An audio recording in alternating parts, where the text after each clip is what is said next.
Olá, eu sou o Renan e hoje eu darei uma explicação a respeito de medidas de desvio e coeficientes de correlação. Vamos começar. O desvio é uma diferença entre uma entrada de um conjunto ou amostra de números com relação à média. Essa é a ideia do desvio. Então, existem três tipos de desvio: o desvio padrão populacional, o desvio padrão amostral e o desvio médio. Então, o desvio padrão nada mais é do que a raiz quadrada da variância. E a variância, por sua vez, é o quadrado da soma, é a soma do quadrado dos desvios, dividido pelo número de entradas. Vamos ver as fórmulas dos desvios. O desvio padrão populacional. Um sigma minúsculo ao quadrado é igual a raiz quadrada da somatória do quadrado dos desvios dividido pelo número de entradas. O desvio padrão amostral. S ao quadrado é igual a raiz quadrada da somatória dos quadrados dos desvios menos 1, ou seja, a diferença entre o desvio padrão populacional e o desvio padrão amostral é que o amostral diminui o número de entradas. E o desvio absoluto médio são apenas a somatória apenas dos desvios dividido pelo número de entradas. Vamos tomar, por exemplo, uma amostra de números de 10 elementos: 3, 5, 7, 9, 11, 22, 30, 43, 57 e 63. A primeira coisa que fazemos nesse caso é calcular a média dessa amostra. Então, a média é o resultado da soma do valor dos elementos dividido pelo número de entradas. Nesse caso é 250 para 10, que é igual a 25. Então, depois que achamos a média, agora calculamos os desvios de cada número da amostra em relação à média, 25. Como você pode ver nessa tabela, para cada número da amostra foi calculado o desvio ao quadrado do desvio. Vamos dar um exemplo. Para o número 3 da amostra, o desvio com relação à média 25 é menos 22. E o quadrado do desvio é 484. Para o 5, o desvio é menos 20 e o quadrado do desvio é 400. E assim eu fiz com todos os elementos da amostra.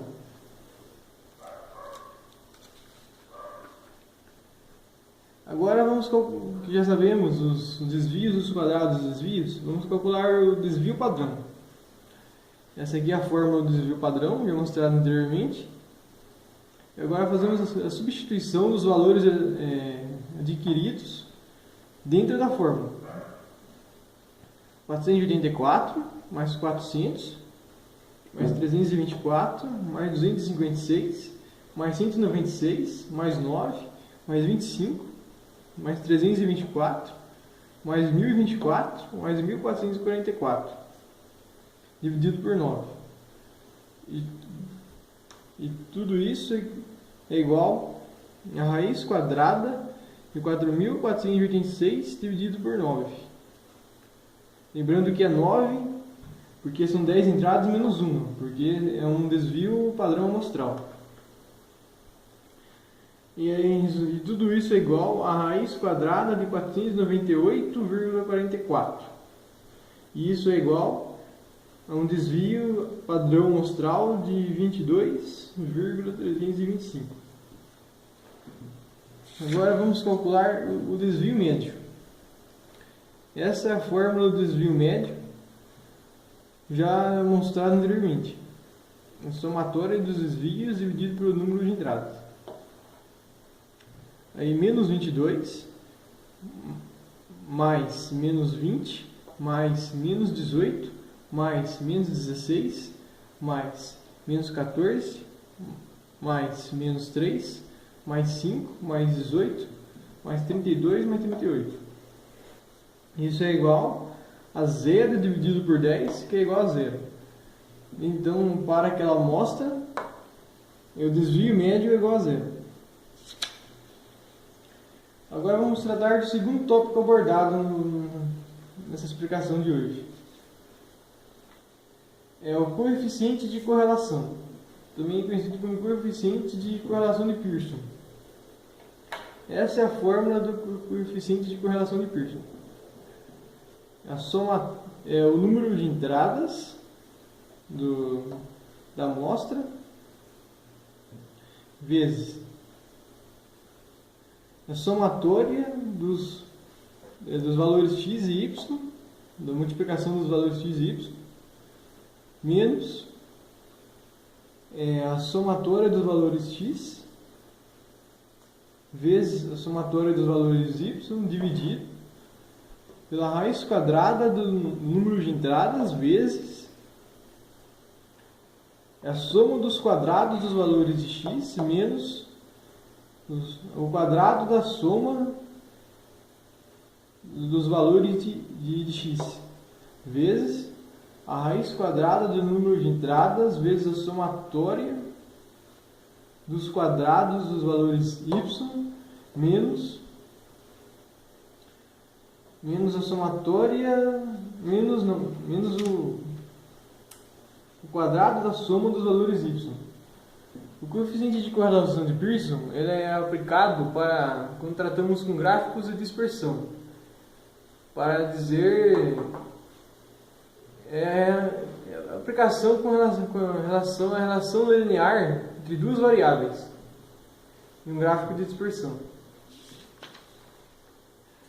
Vamos tomar um exemplo de um gráfico de dispersão, de um exemplo de horas gastas online por um estudante e sua nota no dia seguinte de um teste. 0 horas online teve uma nota 96. 1 hora online teve uma nota 85. 2 horas online teve uma nota 82. Para 3 horas online teve duas situações. Uma nota 74 e outra nota 95. E 5 horas online tivemos uma nota 68. Como você pode ver, os valores x e y se referem ao eixo das abscissas, né? Para o eixo x, as horas gastas online. Para o eixo y, a nota do teste. Agora, para calcularmos o coeficiente de correlação de Pearson, teremos que fazer a somatória dos valores de x e de y primeiramente. A somatória dos valores de x foi igual a 14. E dos valores de y foi igual a 500. Agora temos que fazer a multiplicação de cada valor de x e y. Por exemplo, 0 vezes 96, 1 vezes 85, 2 vezes 82 e mais ou menos assim. E o resultado dessa somatória de multiplicações foi igual a 1096. Agora vamos fazer o quadrado de cada valor de x. Por exemplo, de 0 é 0, de 1 é 1, de 2 é 4, de 3 é 9 e de 5 é 25. E a soma desses valores foi igual a 48. E agora o quadrado dos valores de y. Por exemplo, os 96 é 9.216, de 85 7.225 e por aí vai. E a somatória foi igual a 42.290. Agora vamos jogar todos os valores adquiridos na fórmula. Essa é a fórmula já mostrada anteriormente do cálculo de coeficiente de correlação de Pearson. Agora substituindo.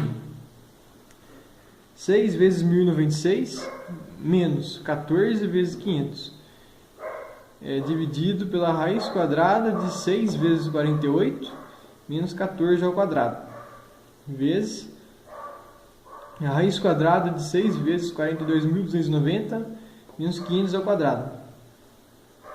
Logo, 6.576 menos 7.000 dividido pela raiz quadrada de 288 menos 296 vezes a raiz quadrada de 253.740 menos 250.000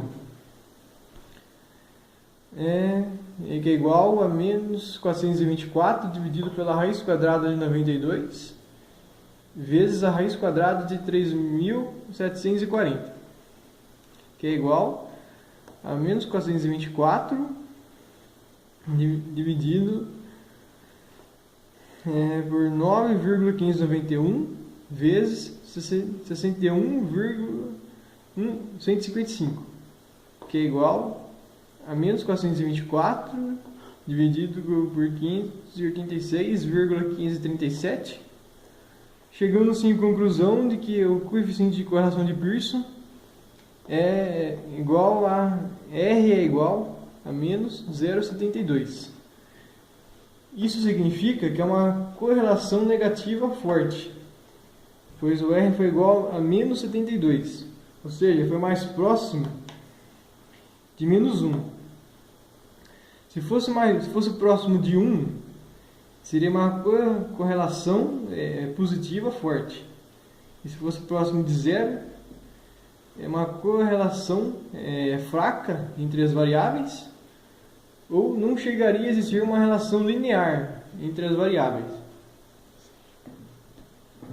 E essa foi a aula de hoje.